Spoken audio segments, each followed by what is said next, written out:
आप सभी रसिक श्रोताओं का मैं अन्नू कपूर हार्दिक अभिनंदन करता हूं, स्वागत करता हूं, वंदन करता हूं इस शो में जिसका नाम है सुहाना सफ़र विद अन्नू कपूर। हमेशा की तरह आज स्टूडियो में हमारी ऑडियंस मौजूद है। ये संगीत प्रेमी हैं जो मुंबई शहर के अलग अलग हिस्सों से चल कर यहाँ पे आए। सबसे पहले हमारे साथ हैं सीनियर मिर्ज़ा साहब हैं, ये पारसी प्रीस्ट हैं। मिर्ज़ा साहब, इससे पहले भी आप आ चुके हैं। जी जी जी अन्नू जी, आपका बहुत बहुत शुक्रिया जी। और हमारे साथ मौजूद हैं तौसीफ। आप कहाँ से लाए हैं, आप कहाँ से आए हैं? जी सर, मैं बैंडा से आया हूँ। तौसीफ, आपका स्वागत करता हूँ इस प्रोग्राम में।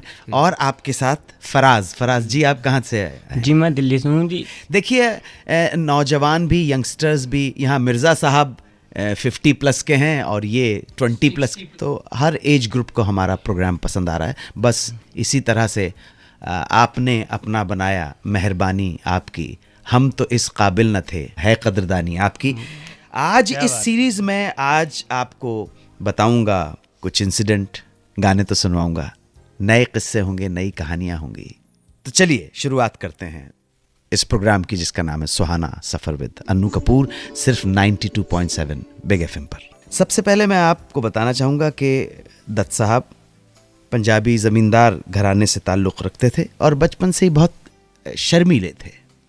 बचपन में स्कूल गए तो सभी लड़के, आज की तरह स्कूल में जो कोएड आ जाता है कि लड़कियां भी हैं लड़के भी हैं, उस तरह से उनको स्कूल नहीं मिला।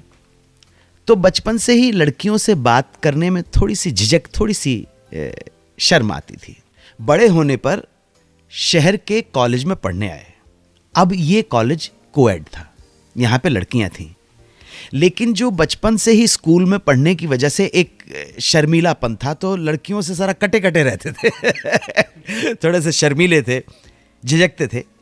लेकिन कॉलेज के प्लेज वगैरह, ड्रामा वगैरह में भाग लेने लगे। उस ज़माने में एक कंपनी हुआ करती थी, ब्रिटिश एडवर्टाइजिंग कंपनी, जिसका नाम था डीजे कीमर्स। इस कंपनी के किसी मुलाजिम ने, किसी अधिकारी ने, अफसर ने, प्रोग्रामिंग हेड ने दत्त साहब का एक प्ले देखा और इस प्रोग्रामिंग हेड को दत्त साहब की आवाज़ पसंद आ गई और उन्होंने सुनील दत्त साहब को पेशकश दे दी कि आप हमारे लिए जो सितारे हैं, जो सेलिब्रिटीज़ हैं, उनको इंटरव्यू कीजिए। दत्त साहब को बताया गया कि ये कंपनी लिप्टन के लिए एक प्रोग्राम बना रही है और इस प्रोग्राम का नाम रखा गया है इंटरव्यूज़ ऑफ मूवी स्टार्स। करना है आपको, and we would like to sign you. आपको फिल्मी सितारों के इंटरव्यू लेने होंगे।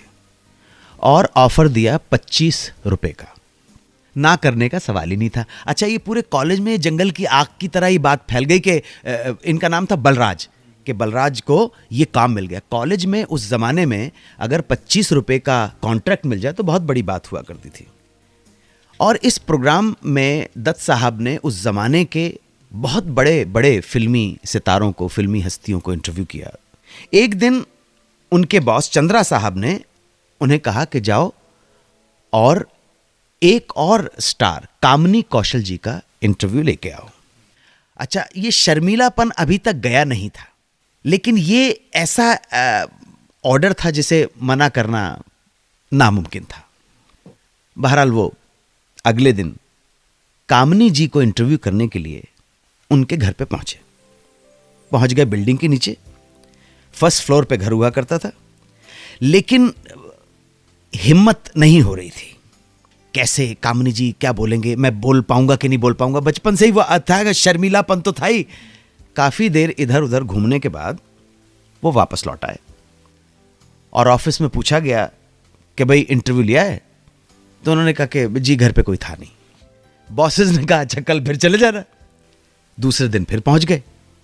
इस बार थोड़ी सी हिम्मत करके बिल्डिंग के नीचे खड़े नहीं रहे, फर्स्ट फ्लोर पर पहुंच गए। कामनी कौशल जी के फ्लैट के दरवाजे तक पहुंच गए, लेकिन यहां पहुंचकर एक बार फिर हिम्मत जवाब दे गई। उल्टे पैर वापस लौट आए और बॉस से कह दिया आज भी घर पे कोई था नहीं। आप समझ रहे मेरी बात? हिम्मत नहीं हो पा रही थी। फिर बॉस चंद्रा साहब ने कहा कि कमाल है, एक बार फिर ट्राई करना और कल फिर चले जाना। अब आया तीसरा दिन। दत्त साहब दोबारा हिम्मत करके गए और कामनी जी के दरवाजे की घंटी की तरफ कई बार हाथ बढ़ाने के बावजूद हिम्मत नहीं हुई कि घंटी प्रेस कर सके। और उन्होंने सोच लिया यार इस बार 2 दिन तक ये बहाना चल गया है तो एक बार फिर चल जाएगा और मैं बॉस को बोल दूंगा कि आज भी कामनी जी घर पे नहीं थी। उन्होंने ये मन जैसे ही बनाया कि बस चलो वापस रिट्रीट करते हैं, सीढ़ियों से उतर रहे थे कि सामने उन्हें बॉस चंद्रा साहब दिख गए। चंद्रा साहब ने पूछा क्या हुआ भाई, हो गया इंटरव्यू? अब घबरा गए सुनील दत्त साहब क्योंकि उनको तो पकड़ लिया गया था। कहने जी नहीं सर, वो क्या था, आज भी कामनी जी घर पे नहीं है। चंद्रा साहब ने कहा अच्छा, लगातार 3 दिनों का घर पे नहीं, चलो उनके घर पे एक कोई मैसेज छोड़ देंगे। और ये कहते हुए वो वापस कामनी जी के फ्लैट की तरफ सीढ़ियाँ 4-5 चढ़ के दत्त साहब को लेके यार घंटी बजा दी फ्लैट की। अंदर दत्त साहब ये मतलब दुआ कर रहे थे कि आज भी सचमुच आज कामनी जी घर पे नहीं हो तो बहुत अच्छी बात है। घंटी बजी, दरवाज़ा खुला और इत्तेफाक देखिए कि दरवाज़ा खोलने वाली स्वयं वो सेलिब्रिटी कामनी कौशल थी। और उन्होंने कहा, छूटते ही देखा चंद्रा साहब को, कह ले चंद्रा साहब ये क्या बात है, मैं 3 दिन से वेट कर रही हूँ इंटरव्यू के लिए, कोई आया ही नहीं इंटरव्यू लेने के लिए, क्या मजाक बना रखा है। अब चंद्रा साहब को सुनील दत्त साहब घूरते और चंद्रा साहब सुनील दत्त साहब को घूरते और इस तरह से पोल खुल गई। इंटरव्यू तो लेना पड़ा, वो अलग की बात है, लेकिन दत्त साहब को बहुत डांट पड़ी थी इस बात के लिए। उनको वार्निंग दी गई थी कि अगर ऐसा हुआ तो तुम्हारी नौकरी चली जाएगी। नौकरी तो दत्त साहब की नहीं गई, लेकिन दत्त साहब खुद उस नौकरी को छोड़कर फिल्म इंडस्ट्री के बहुत बड़े सितारे बन गए। प्राण साहब ने विलन के रोल किए हैं, मतलब विलन का मतलब प्राण, ये अग्री करते हैं ना, यहीं से विलन आप तो नेगेटिव रोल के करते करते ये विलन के रोल करते करते आम आदमियों के जहन में भी प्राण साहब के लिए इंप्रेशन था कि वो अपनी जाती जिंदगी में भी वैसे ही होंगे।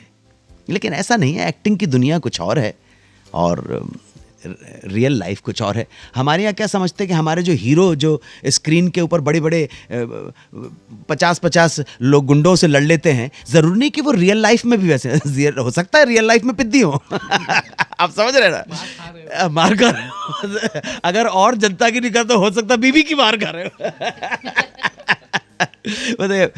जोक्स अपार्ट के आम आदमी के जहन में ये बात है कि जो स्क्रीन पे हम देखते हैं शायद रियल लाइफ में भी ये बंदा, ये सितारा, ये स्टार वैसा ही होता होगा। तो अरुणा ईरानी जी ने कभी प्राण साहब के साथ काम नहीं किया था, इसलिए रियल प्राण को जानने का मौका उन्हें मिला ही नहीं था कि भाई एज ए पर्सन, एक बंदे के तौर पर वो कैसे हैं। पहली बार इन दोनों को काम करने का मौका मिला उस फिल्म में जिसका नाम था जौहर महमूद इन हांगकांग। हांगकांग में शूटिंग थी और अरुणा जी और प्राण साहब के सीन भी वहीं शूट होने थे। शूटिंग कंप्लीट हुई, दोनों का पैकअप हुआ, दोनों को वापस मुंबई आना था। इत्तेफाक देखिए कि दोनों एक ही दिन फ्री हो गए और प्रोड्यूसर ने दोनों का टिकट एक ही फ्लाइट से बुक करवा दिया।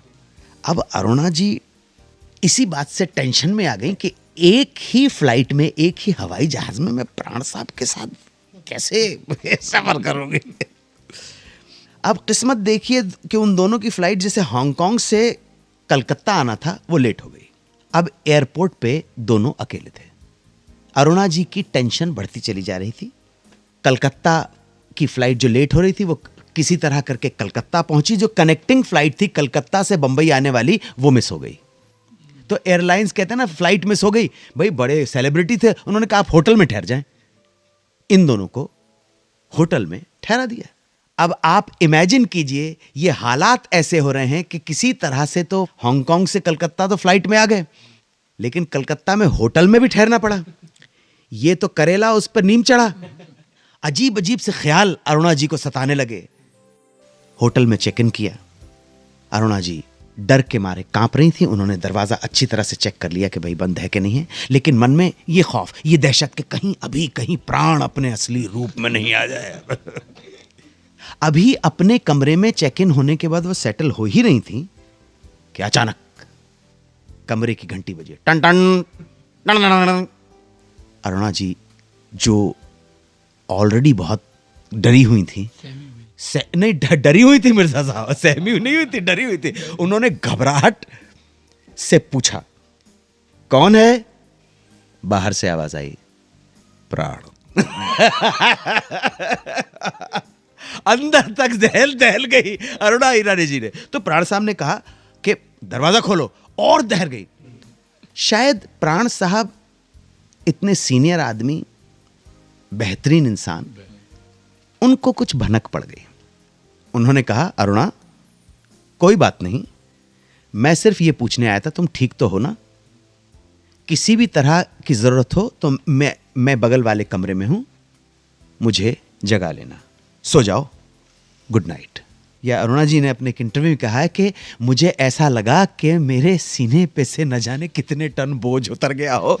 और अब जाके प्राण साहब का जो स्क्रीन की इमेज थी कि वो विलन, वो आदमी जो मासूम नौखेज कलियों को मसल के रख देगा, उसका इंप्रेशन खत्म हुआ और उन्होंने रियल प्राण को जाना, जो एक बेहतरीन इंसान, हमदर्द, अव्वल दर्जे का। वो है ना कि बस की दुश्वार है हर काम का आसा होना, आदमी को भी मयस्सर नहीं इंसान होना, है ना। हम तो सब आदमी हैं, लेकिन अगर इंसान तो बहुत कम होते हैं। अरुणा ईरानी जी की बात चली है, प्राण साहब की बात चली है, तो गीत एक सुनवाने जा रहा है। Evergreen star Dev Anand. जनरेशंस की जनरेशन देव साहब की दीवानी रही हैं। इस बात का सबूत यह है कि जब 1951 में 1951 में बाजी रिलीज हुई और देवानंद बन गए बहुत बड़े स्टार, तो एक फंक्शन के दौरान फैंस से घिरे हुए थे। फैंस के बीच में उन्होंने सर पे पहने हुए एक हैट को उड़ा दिया, सर से उतार कर, और वो हैट एक फैन के हाथ में लग गई और उसने अपने आप को लकी समझते हुए ये संभाल कर रख ली निशानी।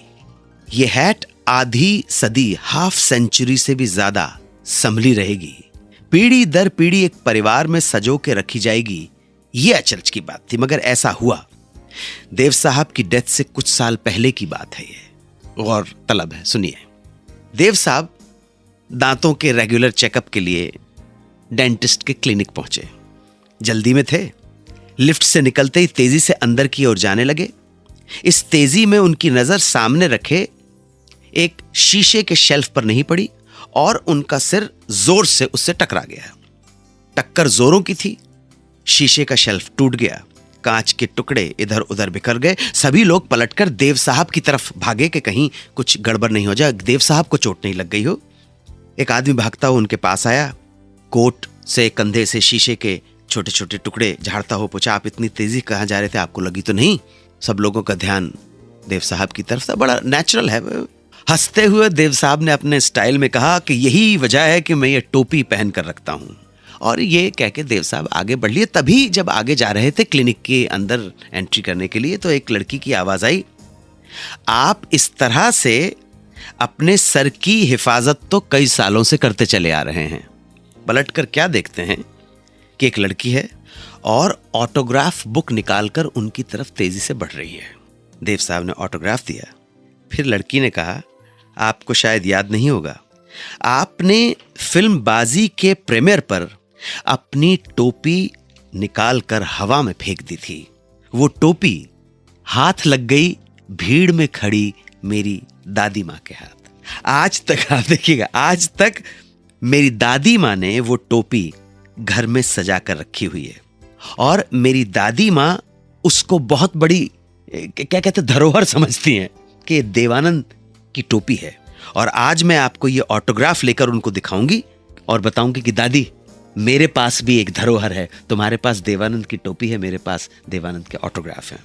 तो ये थी दीवानगी देव साहब के चाहने वालों की। दादी से लेकर पोती तक हर किसी के दिल में बस जाते थे देवानंद जी। जनाब, अब बात हिंदुस्तान के सुपरस्टार राजेश खन्ना की। काका जी अपने पीक टाइम में एक साथ बहुत सारी फिल्में कर रहे थे।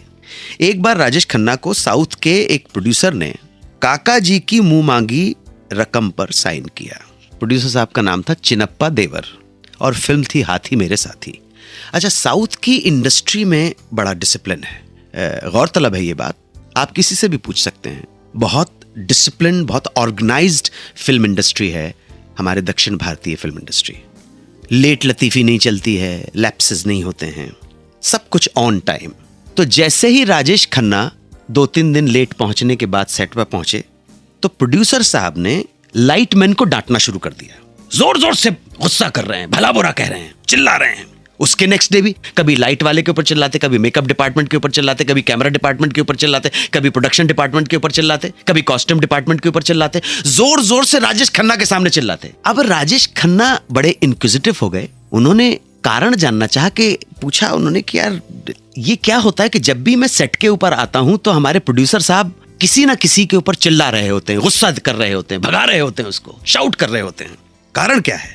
तब डरते डरते उन्हें कारण बताया गया कि सर आप रोज लेट आते हैं, आप तो हैं स्टार, आपको तो प्रोड्यूसर कुछ कह नहीं सकता है, तो आपका गुस्सा अपने छोटे लोगों के ऊपर, दूसरे जो यूनिट के लोग हैं उनके ऊपर प्रोड्यूसर साहब उतारते हैं। करनी आपकी है, भरनी गरीब आदमी की।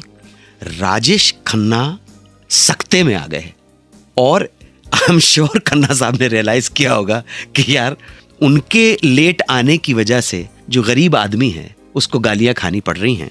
और मन ही मन में राजेश खन्ना ने डिसाइड कर लिया कि कम से कम हाथी मेरे साथी के सेट पर अब वो टाइम से आएंगे। और ऐसा ही हुआ। लोग कहते हैं कि उसके नेक्स्ट डे से वो बिल्कुल ऑन टाइम सेट पे पहुंचने लगे थे। फिल्म थी हाथी मेरे साथी। अक्सर कामयाबी की बहुत भारी कीमत चुकानी पड़ती है। ऐसा ही हुआ था हिंदी सिनेमा की खूबसूरत अदाकारा हेमा मालिनी के साथ। 1968 की बात है। कामयाबी उरूज पे थी, लाखों दीवाने। ऐसा ही हेमा मालिनी का एक दीवाना था जो सिर्फ उनके दीदार के लिए पाकिस्तान से बंबई आया था। हेमा मालिनी के घर के सामने वो रोज डेरा जमाए रहता कि आते जाते कभी ना कभी एक दफा तो मुलाकात हो ही जाएगी। और मुलाकात और कता कलाम ना हुआ तो ना सही, एक बार दीदार तो हो ही जाएंगे।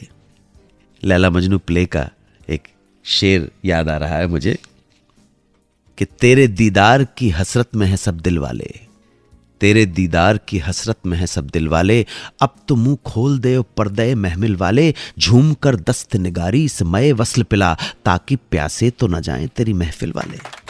ऐसा ही कुछ उस प्रेमी के साथ हुआ होगा। इंतजार करता रहा, कई दिन बीत गए, हेमा के दीदार की ख्वाहिश पूरी ना हो सकी। अब इस दीवाने का सब्र जवाब दे रहा था। इसने सोचा कि अब तो कैसे भी मुझे उनसे मिलना ही है। उसने डिसाइड कर लिया, ठान लिया, कुछ भी कर बैठूंगा लेकिन मिल लूंगा। और आखिर उस फैन ने, उस दीवाने ने एक दिन अपना आपा खो दिया और आधी रात को हेमा मालिनी के बंगले में घुस गया। उस वक्त हेमा जी के बंगले में काम करने वाली एक मेड ने इसे देख लिया और जोर जोर से इसको देखकर चोर चोर चोर चोर का शोर मचा दिया। अफरा तफरी बढ़ गई पूरे घर में, बत्तियां जलने लगी। इस दीवाने को अब लगा कि अब पकड़ा गया तो पिटाई होगी, साथ ही पुलिस के हत्थे भी चढ़ जाऊंगा। तो उसने घबराहट के मारे, दहशत के मारे टेबल पर पड़ा चाकू हाथ में ले लिया। घर के सारे लोग हॉल में पहुंचे। घर के नौकरों ने उसे धर दबोचा। इसी अफरा तफरी, शोर शराबे और इस टेंशन के बीच हेमा जी के वालिद साहब, पिताजी बहुत घबरा गए। इसी हालत में पुलिस को फोन करने के लिए टेलीफोन की तरफ जब बढ़ने लगे, लेकिन इससे पहले कि वो टेलीफोन के पास पहुंच पाते, उन्हें हार्ट अटैक आ गया और वो वहीं गिर पड़े। डॉक्टर को बुलाया गया, तब तक देर हो चुकी थी। हेमा मालिनी जी के पिता ने वहीं पर अपनी आखिरी सांस ली और चले गए। मामला शांत होने के बाद जब पुलिस उस फैन को ले गई और डॉक्टरों ने बताया कि उनके पिता डायबिटिक हार्ट अटैक की वजह से चले गए हैं, तब हेमा मालिनी को लगा कि शायद ये घटना ना होती, ये आदमी घर में ना घुसता, तो शायद पापा कुछ दिन और हमारे साथ रहते। इस घटना ने और उस फैन के इस तरह से इंट्रूजन ने हेमा मालिनी के जीवन में इतना गहरा आघात दिया कि वो कई सालों तक खुद को इस बात का जिम्मेदार मानती रहीं। उन्होंने कहा मेरी कामयाबी की वजह से, मेरे नेम और फेम की वजह से मैंने मेरे पिताजी को खोया है, और सचमुच कुछ पाने के लिए कुछ तो खोना पड़ता है। हेमा जी ने बहुत कुछ खोया। हेमा जी की बात चली है तो आइए सुनते हैं उन्हीं पर पिक्चराइज्ड एक गीत। मैं बात करने जा रहा हूं सुपरस्टार अमिताभ बच्चन के अर्लियर डेज की, शुरुआती दौर की। बात उन दिनों की है जब वो अपनी पहली फिल्म में काम कर रहे थे जिसका नाम था सात हिंदुस्तानी, और काम पाने की तलाश में भटक रहे थे, स्ट्रगल जारी था। लेकिन जब अमिताभ काम की तलाश में भटक रहे थे तब शशि कपूर ऑलरेडी एक एस्टैब्लिश्ड स्टार हो चुके थे। अमिताभ बच्चन ने अपने एक इंटरव्यू में इस बात का खुलासा किया है कि उन दिनों अक्सर शशि कपूर की फिल्मों के सेट पर वो चले जाया करते थे मदद लेने के लिए, पूछने के लिए कि अगर कोई रोल हो तो प्लीज मुझे दिलवा दें। और शशि कपूर भी उनकी बहुत मदद किया करते थे, और शशि कपूर ने लाइक भी करना उन्हें शुरू कर दिया था। शशि जी ने अमिताभ बच्चन को कुछ डायरेक्टर्स से इंट्रोड्यूस भी करवाया। दोनों में दोस्ती शायद इसलिए भी थी कि दोनों के पिता यानी पृथ्वीराज कपूर और हरिवंश राय बच्चन एक दूसरे के काम के प्रशंसक थे, और मेल मुलाकात कहीं होती रहती थी। एक बार शशि कपूर साहब स्माइल मर्चेंट की फिल्म में काम कर रहे थे, जेम्स आइवरी और स्माइल मर्चेंट। फिल्म में एक फ्यूनरल का सीन था, बहुत से लोगों की भीड़ की जरूरत थी। अब ऐसे में स्ट्रगल कर रहे अमिताभ को किसी ने कहा कि चलो कुछ बात नहीं, इसी भीड़ में खड़े हो जाओ। और न जाने क्यों अमिताभ बच्चन ने इस छोटे से काम को स्वीकार भी कर लिया। उन्होंने एक बार भी नहीं सोचा कि काम यह छोटा है या बड़ा है। शूट आरंभ हुआ और शूट के दौरान ही अचानक शशि कपूर की नजर सेट पर मौजूद अमिताभ बच्चन पर पड़ी। उन्होंने कहा कि यहां पे तुम क्या कर रहे हो? कि जी मैं क्राउड में खड़ा हुआ हूं। शशि जी ने डाला, ऐसे रोल्स तुम्हारे करियर के लिए ठीक नहीं है अमित, तुम यहां हीरो बनने आए हो, इसलिए भूल कर भी कभी ऐसे छोटे रोल मत करना। अमिताभ बच्चन ने अपनी मजबूरी शशि कपूर के सामने रखी। थोड़ी सी हाथ तंग हैं, जेब ढीली है। शशि कपूर ने कहा कि बात सिर्फ पैसे की है तो मुझसे ले लो, लेकिन ये रोल मत करो। लेकिन अमिताभ बच्चन नहीं माने और उन्होंने वह सीन किया और अपना मेहनताना लेकर चले गए। अमिताभ को देखकर शशि को यह अंदाजा हो गया कि वाकई में ये सीरियसली अमिताभ को पैसे की जरूरत है, और स्वाभिमानी भी है, ये मुझसे पैसे नहीं लेगा। शूट खत्म होने के बाद शशि कपूर ने फिल्म के डायरेक्टर को बुलाया और कहा कि ये लड़का जो अभी यहां से गया है, इसने एक क्राउड का सीन किया है, लेकिन वो स्क्रीन पर दिखना नहीं चाहिए। एडिट करते वक्त इसके सारे शॉट्स काट दो। और डायरेक्टर ने फाइनली स्टार शशि कपूर की बात मानी और क्राउड के अमिताभ बच्चन के जो शॉट्स थे वो डिलीट कर दिए। शशि कपूर को मन में कहीं पता था कि अमिताभ को बहुत आगे जाना है। अमिताभ बच्चन छोटे रोल करने के लिए बना नहीं है। अमिताभ आज भी शशि जी के इस जेस्चर के लिए शुक्रगुजार है। बाद में तो दोनों ने काफी फिल्में एक साथ की। अमिताभ बच्चन बहुत बड़ा नाम है। आज के सुहाने सफर को विराम देता हूं। फिर मिलेंगे आपसे उस प्रोग्राम में जिसका नाम है सुहाना सफर विद अन्नू कपूर। मेरे प्रणाम स्वीकार करें। जय हिंद, वंदे मातरम।